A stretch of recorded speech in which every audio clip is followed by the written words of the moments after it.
karis qaynukangiz keldi, endi mukbang olmasangiz kerak ya deb ko'pchilik yozibdi. Karis qaynukam keldi degani men ovqatlanmayman degani emas-ku. Bugun kun juda ham issiq, o'shanga muzdakkina ramyon yeyapman. Salat barglarini ichiga qo'shib. Bismillah.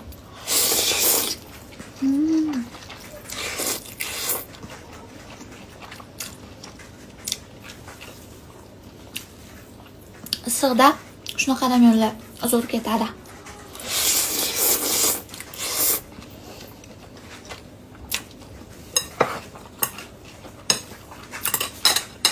Bu ramyonni bambuk bilan yeb ko'rmoqchiman.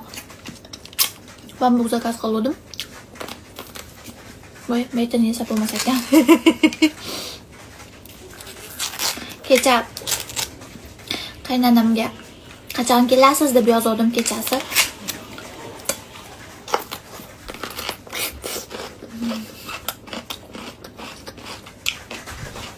Ozginadan keyin boraman. O'g'lim qayda deb menga yozibdilar. Ha, o'g'lingiz bilan birgasiz dedim men.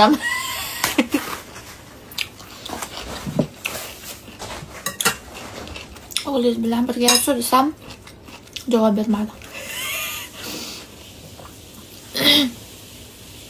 Hozir boramiz deb keyin yozib yuborishdi.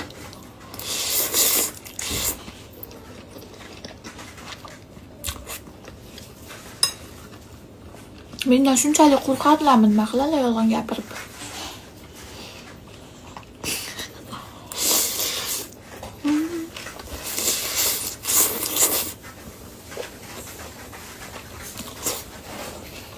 Bugun sovuna bog'chasiga boramiz. Ota-onalar yig'ilishi bo'lar ekan. O'shanga men bilan qaynonam birga boramiz.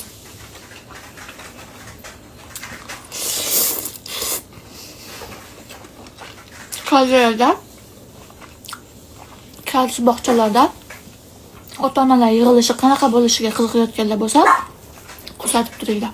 Videosini qo'yaman profilga.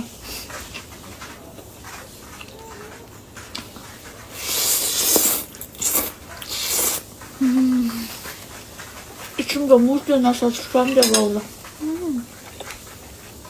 Bambukda qaynukamga berib ko'raymikin, yiyorlarmikin?